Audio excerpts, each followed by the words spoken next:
pour ceux qui ne connaissent pas la plateforme FXCM, qui la découvrent ou qui vont la découvrir parce qu'ils ont bien aimé donc, MarketScope, donc notamment ma plateforme que je vais afficher, sachez qu'on va organiser des webinaires spéciaux la semaine prochaine. Donc mercredi soir, ce sera un webinaire spécial sur la plateforme pour les débutants, pour toutes les fonctionnalités. J'ai beaucoup de personnes qui me parlaient des fonctionnalités, notamment comment mettre un stop à zéro, comment mettre un stop suiveur, comment diviser un ordre de sortie. Donc mercredi soir, ce sera Tatiana qui fera un webinaire spécial plateforme.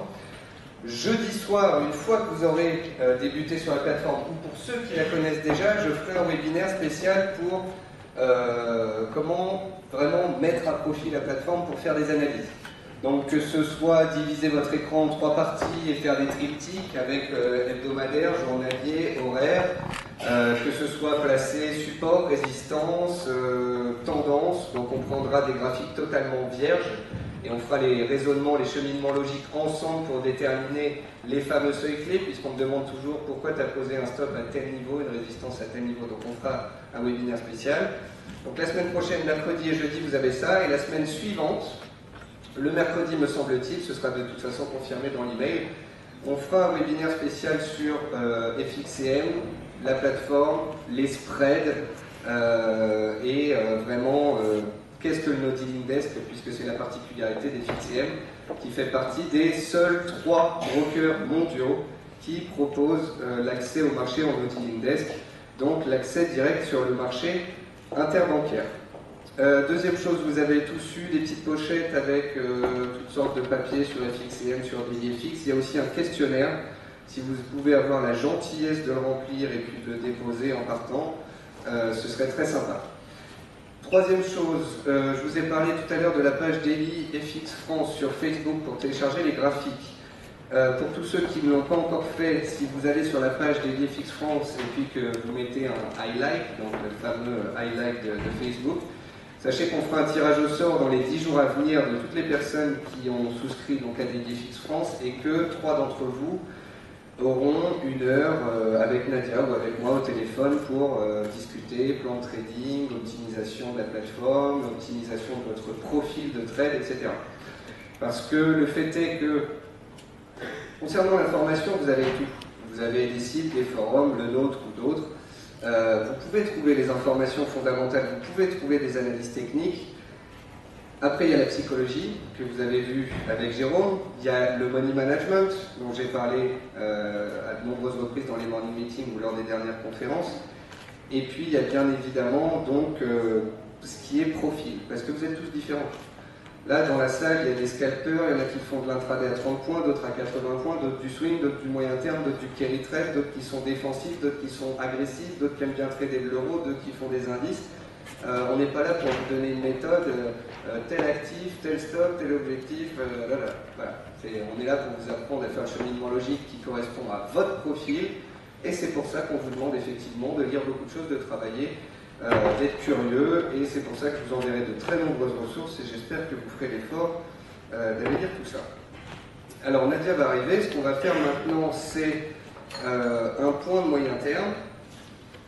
Alors le point de moyen terme a pour but que vous compreniez, encore une fois, les cheminements logiques. On n'est pas là pour vous dire ça c'est la vérité, ça c'est faux, mais nos cheminements logiques sur les marchés. Donc là on va parler des fondamentaux, des rendez-vous à venir qui sont d'importance, de ceux qui viennent de passer leur incidence sur les marchés.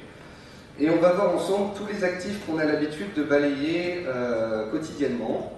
Donc moi je fais l'euro, Nadia fait la livre, on fait un peu tous les deux les dollars et les antipodes, je fais l'or et l'argent, Nadia fait le pétrole, et puis Adrien ou Nadia ou moi-même on fait les indices. Donc on va regarder ensemble les graphiques,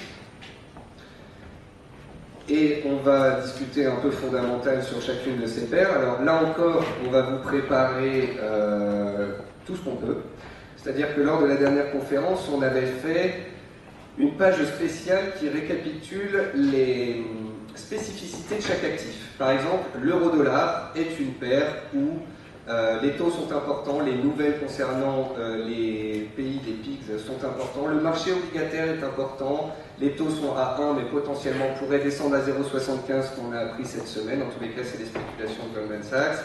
L'euro est une paire qui est à 180 points de moyenne de volatilité actuellement, l'euro-dollar est une paire qui se trade à 30 points et qui a une forte réactivité aux statistiques. Donc en gros l'indice qu'on vous enverra, c'est pour chaque paire, ses spécificités et les niveaux de moyen terme à suivre. Donc là, on va vous en parler de ces niveaux, mais encore une fois, ils seront récapitulés dans le document. Ce qu'on va faire là, c'est qu'on va s'appliquer à regarder des graphiques.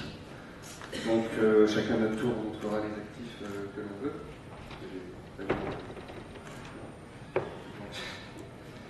Là, vous reconnaîtrez les graphiques du morning meeting et puis vous reconnaîtrez les graphiques des lives de Nadia. Donc ce qu'on va faire, c'est qu'on va parler de chaque actif. Et en fait, ce dont on vous parle là, c'est des choses dont on n'a pas le temps de parler au quotidien dans nos analyses. Quand on vous dit en intraday ou dans le morning meeting, on me dit, mais la tendance est baissière, pourquoi fais-tu des achats? Donc on a dit, à faire un live pareil, pourquoi fais-tu des achats? Bien, tout simplement parce que depuis une semaine et demie, alors que l'euro est repassé de 1,27 à 1,2450, nous partons du principe que les mauvaises nouvelles ont été intégrées, que les cours vont se stabiliser, que les Européens vont nous sortir à coup de baguette magique un plan de derrière les fagots, ce qu'ils ont fait ce matin à 4h du matin pour sauver la planète financière. On va remonter vers des résistances de moyen terme et là, on pourra se placer à la vente. Ça, c'est pas un raisonnement qu'on reprend tous les jours dans nos analyses intraday ou dans les morning meetings, que vous compreniez bien. Donc on va regarder ensemble les graphiques et on va voir quels sont les niveaux 1 et 2 que l'on surveille pour faire des ventes à moyen terme. De toute façon, on est acheteur de court terme pour être vendeur à moyen terme. Comprenez bien que le SP500 à 1380, 1400, c'est trop cher, on le vend. Autant que si l'argent et l'or devaient lâcher de l'or à 1300, c'est les soldes. De l'argent à 20 euros, c'est une opportunité très intéressante. L'euro à 1,28, ça short. À 1,30, c'est les yeux fermés. Et à 1,23, 1,24, il ne fallait pas enterrer la monnaie unique. Voilà. Alors si vous avez des questions au long de cette présentation, n'hésitez pas à lever la main, on fera passer un micro. On commence à avoir l'habitude, si vous voulez, de présenter ces perspectives de moyen terme, et à chaque fois, les mêmes questions reviennent. On explique que les Européens vont permettre d'injecter des liquidités, vont sauver les bancaires à court terme, vont permettre la détente des taux obligataires de l'Italie, de l'Espagne, que les États-Unis ne vont pas si mal, parce que tout le monde dit que ça va très mal aux États-Unis. Bon, ils font de la croissance, hein, jusqu'aux dernières nouvelles. Alors à ça, on nous répond oui, mais ils s'endettent énormément. Et à ça, nous répondons, et alors, c'est eux qui décident. Le plafond de la dette, il monte, et ben il l'augmente. Voilà. Est-ce que parce que les Américains ont plus de dettes, est-ce que parce que potentiellement leur croissance pourrait ralentir, ce sera la fin du monde aux États-Unis? Non. Voilà, donc si vous voulez, il y a beaucoup de préjugés, d'avis qu'ont certains investisseurs, et on est là pour vous rappeler que ce qui nous intéresse, nous, c'est de faire du trading, c'est de gagner de l'argent, et si ce matin, on a créé de la dette pour résorber de la dette, on s'en contrefiche. Ce qui nous intéresse, nous, c'est d'avoir payé, d'avoir pris 150 points cette nuit. Le reste, ce que ça peut avoir comme incidence à 6 mois ou à 2 ans, certes, on va le prendre en compte dans nos analyses de moyen-long terme, mais c'est pas ça qui va venir changer notre façon de trader. Par exemple, ce matin, sur le forum, je voyais l'euro à 26,20, tout le monde disait, on a pris 150 points, c'est une mauvaise nouvelle pour l'Europe, on va encore s'endetter, ça ne fait qu'aggraver la crise de la dette. Non. Qu'est-ce que ça veut dire? On injecte 120 milliards, on fait des plans de relance, ça veut dire il y a de la liquidité, ça veut dire on essaie de sauver le système, peut-être que c'est un système voué à l'échec. Mais à court terme, ils l'ont sauvé. Donc à court terme, on paye. Point. Alors l'eurodoll d'ailleurs, qui s'envole. Heureusement qu'il n'est pas passé sous 25,50 et qu'il a fait 25,51, sinon il y aurait eu des surprises. Donc j'avais... Oui, je vais pas commencer à faire du journalier ou de l'intraday. Là, on sait qu'il y a les 26,70 et puis qu'au-dessus, c'est les 27,50. Je vais prendre mon graphique donc, de moyen terme. Voilà ce que fait l'euro sur la dernière année. Alors, on ne va pas commencer à regarder les graphiques sur 3-4 ans, parce que ceux qui me sortent les graphiques sur 3-4 ans qui disent l'euro est baissier, eh bien moi, je regarde le graphique sur 10 ans et je leur dis l'euro il est haussier. Il fait des plus bas de plus en plus haut, et puis au niveau des plus hauts, ça bloque un peu, certes, mais il est plus neutre, on va dire, que baissier. Il y a une zone basse, ici, entre 1,1850 et 1,23, qui a été testée ces 6 dernières années. Il y a des fois on s'arrête à 1,24, il y a des fois on s'arrête à 1,1850. La question actuelle est, est-ce qu'à 24,40, là la zone qu'on a travaillée à 23,24, est-ce qu'on a fait un point bas pour mieux repartir à la hausse, ou est-ce que potentiellement dans les semaines à venir, on pourrait aller vers ces 1,1850? À court terme, les 1,1850, 1,20, on les oublie. Ils ont sorti un plan de relance, on repart à la hausse, voilà. Donc, on les met de côté. Ce qui va m'intéresser, moi, sur l'euro-dollar, ça va être de définir un, voire deux seuils, parce que parfois il faut pouvoir s'y reprendre à deux fois, sur lesquels je repasserai vendeur pour mettre à profit ce canal baissier de moyen terme. La première résistance majeure, elle est à 26,70. C'est un niveau qu'on a testé en août 2010, qu'on est revenu tester en janvier 2012. On a bloqué dessus la semaine dernière. Je ne sais pas si vous vous rappelez, mais on avait ouvert en fait un dimanche soir en très forte hausse. On avait fait les 24,40, et puis étant donné que la situation n'était pas résolue, qu'il y avait toujours de l'incertitude, eh bien les marchés étaient redescendus. Donc on a touché, on a travaillé la zone vers 24, on est en train de revenir vers cette zone de résistance. La zone de résistance, elle se trouve entre 26,70 et 27,20. Si on passe cette zone de résistance-là, ce qui est possible en période, on va dire, d'euphorie, alors on pourrait aller se promener dans la zone 28,20, 29. Voilà, donc il y a quelques jours, on aurait dit, oui, l'euro peut monter à 1,28, 1,29 avant de potentiellement reprendre cette dynamique baissière de moyen terme. On nous riait au nez. Voilà, sauf qu'il ne faut pas oublier la capacité de rebond de l'euro-dollar, et il ne faut pas oublier que l'euro-dollar restera baissier à moyen long terme tant qu'il restera bloqué sous les 1,30. 1,30 n'est pas inconcevable. Par contre, si on a la possibilité de vendre à 1,30, c'est génial. Donc il faudra voir comment il clôture. En fait, si vous voulez, si on avait en fin de séance, si on était descendu, qu'il n'y avait pas eu d'acheteurs, etc., je me serais dit, bah tiens, peut-être que c'est un point haut, qu'on va rester dans un range, et puis qu'il faudra prier pour d'autres bonnes nouvelles ou d'autres plans. Le fait est que ça tient et qu'on relance en fin de séance. Donc là, on va s'approcher de la zone des 26,70, qui est une belle zone de moyen terme. Si on devait faire 26,70 cet après-midi, un vendredi en fin de semaine suite à un plan, je suis désolé, mais je ne me mets pas en face. Hein. Ça a beau être un beau seuil, je préfère attendre le dimanche matin, le dimanche soir ou le lundi matin pour tenter une vente sur ce seuil. Donc, les 26,70 c'est en cours de clôture. Après, bien évidemment, au-dessus, on a ici les 27,40. Et au-dessus de ça, c'est une zone, alors il y a un autre seuil à 28,20, mais ça c'est, vous voyez que on a les zones moyen long terme, zone 27, zone 1,30, et puis entre deux, voilà, on a différents niveaux, et en fonction de l'actualité, en fonction de la force acheteuse, en fonction des développements de la zone euro, des taux obligataires, etc., notre scénario sera affiché, sera mis à jour au quotidien. Donc voilà, là je voulais juste vous donner mon avis sur l'euro, les possibilités qu'il a en tant que rebond. De cette manière-là, je n'aurais pas à vous le rappeler au quotidien lors de nos émissions ou des analyses, vous saurez déjà que l'euro est baissier, ok, mais qu'il a une capacité de rebond, qu'à court terme, c'est plus vendeur, et que si on veut vendre, on le fera uniquement sur des seuils clés, et plus haut il ira, meilleur sera notre prix de revient. Je vais laisser la parole à Nadia sur la livre, sûrement, ou l'achat de Nadia s'est envolé.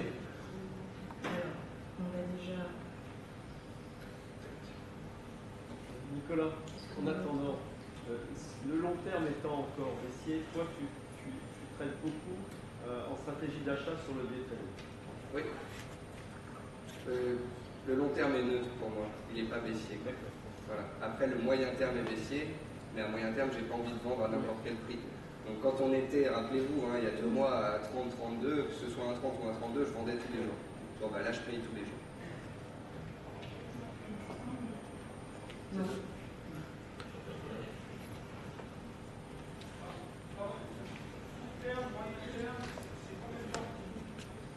Court terme, c'est autant en intraday que sur plusieurs jours, ça va être de 5 à 10-15 jours. Moyen terme, ça va être entre 15 jours et 2 mois. De toute façon, il n'y a aucune personne dans la salle, à part Nadia peut-être, qui tient des positions plus de 2 mois ici. Et il y en a même que 1 à 2% d'entre vous qui tient des positions plus d'une semaine. Vous faites tous du scalping ou de l'intraday ou du swing trading sur 4-5 jours. Et à la limite, vous faites bien parce que généralement vous sortez le vendredi soir et avec ce qui se passe en ce moment sur la scène européenne, c'est ce qu'il vaut mieux faire. Une petite précision, pardon. Je n'ai pas entendu dans le webinaire de mercredi, jeudi, l'heure à laquelle. Vous recevrez un email lundi avec le pack et les heures des webinaires auxquels vous pourrez accéder sans code, sans rien, même pas client, c'est gratuit, il faut juste aller sur la page. Donc déjà, je crois que je suis la seule qui ait eu un ordre qui soit déclenché, donc par rapport au ordre qu'on avait fait ce matin. Et je vais rapidement revenir en fait sur ce que je voulais faire comme stratégie. Donc je vous rappelle que j'avais un ordre acheteur à 55,90 sur les livres avec un stop à 30 pips. J'ai mis mon stop à 0 désormais. Et à l'inverse, j'avais un ordre de vente à 1353 sur le SP500 avec un stop de 35 pips. Et je vais mettre les deux graphiques côte à côte pour vous expliquer en fait ce que je comptais jouer et qui pourrait se mettre en place. Donc la livre, c'était un achat sur repli sur sa zone, donc entre, vous avez dit entre 56 et 55,80, il se trouve qu'on a testé 55,80 pile poil. Pour moi, elle allait faire elle n'était pas capable de revenir à 55,80 parce que l'environnement en zone euro a été relativement redressé. Il se trouve qu'elle a fait un petit excès baissier, tant mieux. Je passe en stop 0, pourquoi? Parce que le premier objectif a été atteint, 56,40. Le second, c'était les plus hauts, 56,80. Il y a aussi une possibilité d'excès à 57,20. La stratégie, en fait, ce que j'avais dans l'idée, c'est que j'achetais sur repli la livre pour 56,40, voire les derniers plus hauts, 56,80. Et c'est une fois arrivé sur ces zones objectives que mon SP500 allait arriver donc sur la zone des 1353-1355, un repli. La même chose allait arriver donc sur la livre sterling. Et je sortais donc de ma position acheteuse sur la livre et éventuellement je ne faisais ensuite que jouer le repli sur le SP500. Donc jusque-là tout va bien à mesure où on y est presque. Les stats viennent de paraître, il est 14h34 maintenant. Je vais attendre que mon ordre, mon DOR soit pris sur le SP500 et en espérant ainsi donc que la stratégie soit validée. Toujours est-il que sur la livre, j'estime que l'objectif il est atteint. On a pris 60 pips, j'avais un stop de 30 pips, ratio risque-gain de 1 sur 2, mission accomplie. Maintenant on va voir si le SP parvient à ma zone de vente, 1353, et à vrai dire, juste avant, les stats sont déjà parus, j'aurais même tendance à relever un tout petit peu donc cet ordre vendeur en le mettant à 1355, seuil psychologique, parce que c'est sacrément bullish. Donc voilà, ça c'était vite fait pour revenir sur la stratégie qui avait été mise en place. Pourquoi est-ce que j'entends pas d'applaudissements?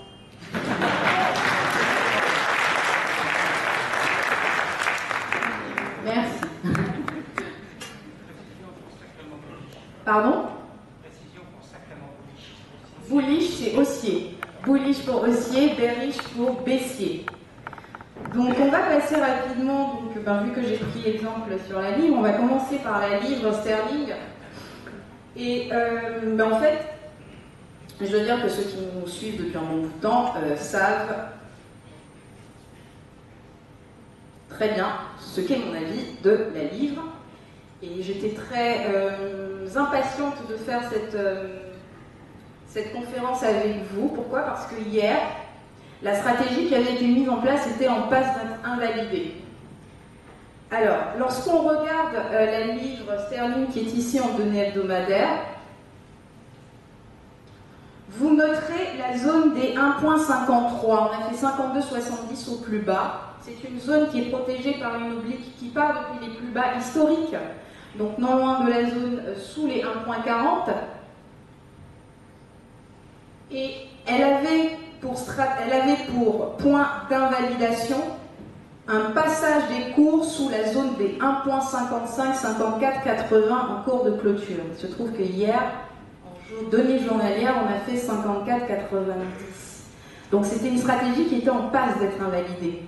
Et pour ce jour, lorsque je faisais mes graphiques, je voulais même rajouter une ligne disant que si aujourd'hui on reprenait les 55, 40 ce jour en clôture, ma stratégie n'était pas invalidée. On est venu tester donc la zone des 1.55. On a même fait un essai baissier. Ça a repris immédiatement. Merci à Angela Merkel d'avoir temporisé ces biais relativement baissiers vis-à-vis de tout ce qu'il faut faire pour la zone euro. Et donc, on va repartir maintenant dans la stratégie qui a été dressée avec une zone de short de moyen terme entre 1.58 et 1.5920. Donc je vous demande de noter une chose sur la livre en données hebdomadaires, c'est l'EMA à 96 périodes.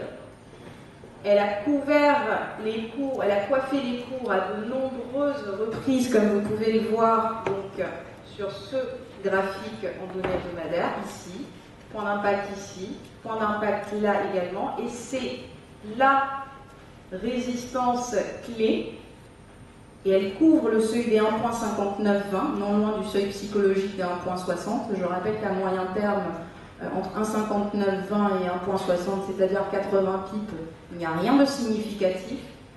Je m'attends à ce que la livre donc, fasse un rebond donc, en direction de cette zone, 58 voire 58,40, MM20 hebdo, et au-dessus l'EMA 96, sur laquelle je retrouve, seuil sur lequel je retrouve également une oblique intermédiaire.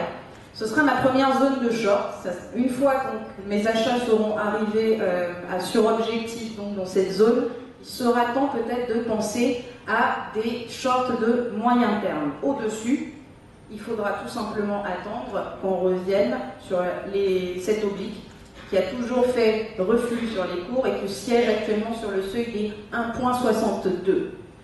Le point bas, il a été fait pour moi sur une bande de Bollinger en mensuel. On a pris appui donc sur la bande de Bollinger en mensuel.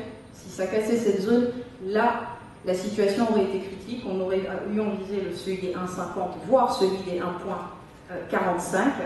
Maintenant, je redémarre dans cette stratégie haussière et j'envisage que la livre parvienne donc à la zone des 1,58, 1,5920.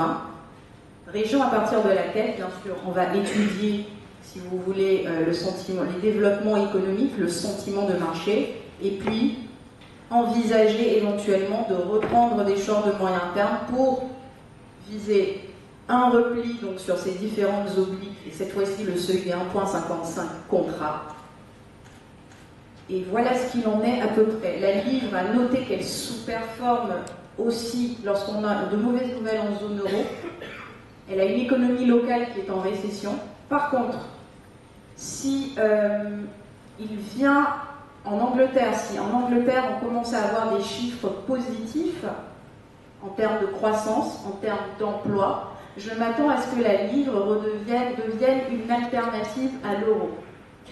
Donc dès que la situation économique se sera redressée, que nous commencerons à avoir des chiffres économiques positifs en Angleterre, la livre deviendra pour moi une alternative à l'euro, surtout si les problèmes en zone euro continuent, et ce qui donnera d'ailleurs des opportunités sur des paires croisées comme euro-GBP. Mais dans tous les cas, la livre va perdre une partie de sa sous-performance dès qu'elle aura des chiffres économiques positifs. Et pour ce faire, vous savez qu'il y a une banque centrale qui est assez interventionniste, donc après quantitative easing, maintenant on passe à l'équivalent LTRO qui est fait en Angleterre, c'est l'équivalent du LTRO de la BCE qui est mis en place par la BOI. Avec toutes ces actions des officiels, je m'attends à ce que la situation économique se stabilise, voire se redresse. Je suis moins optimiste pour la zone euro, ce qui explique qu'à partir du moment où il y aura un redressement économique, je surveillerai attentivement parce que là, la livre, je pense, va devenir une alternative à l'euro. On va sortir de l'euro et peut-être aller acheter de la livre sterling. Donc, vous retenez, EMA 96 en données hebdomadaires, c'est la référence pour la livre Et c'est une zone entre 58,40 et 59,20 qui va constituer la zone de short idéale de moyen terme. Mais bien sûr, je dis toujours, lorsqu'on arrive sur une zone de résistance, techniquement oui, c'est une zone de vente.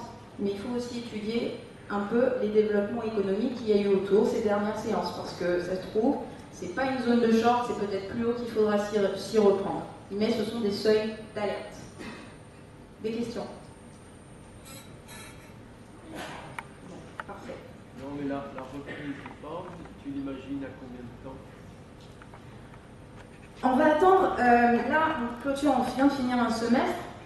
En général, on attend en termes on élargit ses horizons de temps à partir de la fin du 3e trimestre. Si en zone euro, ça ne s'est pas arrangé, mais que par contre j'ai des effets positifs donc de tout ce qui a été entrepris par la BOI, je m'attends à ce qu'elle gagne un tout petit peu plus en puissance. Et c'est comparé à l'euro.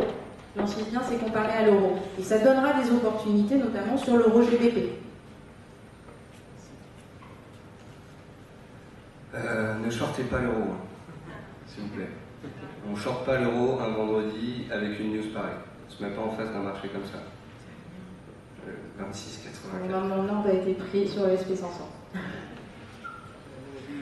Mais je pense que ça va aller beaucoup plus haut là, vu comme c'est fait. C'est bon. On va passer peut-être au... Ouais. Ah. Oui, c'est bon. Alors on va parler des dollars des antipodes, AUD et NZD. Alors il y a peu de monde qui les trade et pourtant c'est eux qui sont les plus propres des marchés. Déjà ils sont linéaires, ils sont toujours dans des tendances ou souvent en tendance. Donc le dollar, l'AUD USD et le NZD USD, attention, on ne vous envoie pas sur des paires exotiques, on ne vous envoie pas sur le zloty polonais, là, on vous parle des majeurs. Donc il y a l'euro, il y a la livre. L'euro c'est celui qui sous-performe, la livre c'est un actif punchy. L'AUD et le NZD sont pour moi des alternatives vraiment très pratiques, notamment pour le débutant et pour tous les investisseurs en fait, pour trader des marchés directionnels. Donc vous voyez là une dynamique baissière. Ici la dynamique baissière s'accentue. Alors pourquoi elle s'accentue ici? Parce que les Australiens ont baissé leur taux, je crois qu'ils étaient montés jusqu'à 4,25 et ils sont actuellement à 3,50. Si on prend un peu de recul sur le dollar australien, on se rend compte de quoi? Eh bien, sur un an et demi, c'est un range. Et dans un range, qu'est-ce qu'on fait? Allez les membres. On achète en bas, et on vend, voilà. Allez, c'est les trucs un peu débiles, on a l'impression qu'il faut répéter tout le temps et pourtant, c'est comme ça que ça fonctionne. Donc, on avait atteint une zone d'achat, tout en bas. On s'est mis ici dans une optique haussière sur les 3 dernières semaines et on arrive au niveau de la MM200.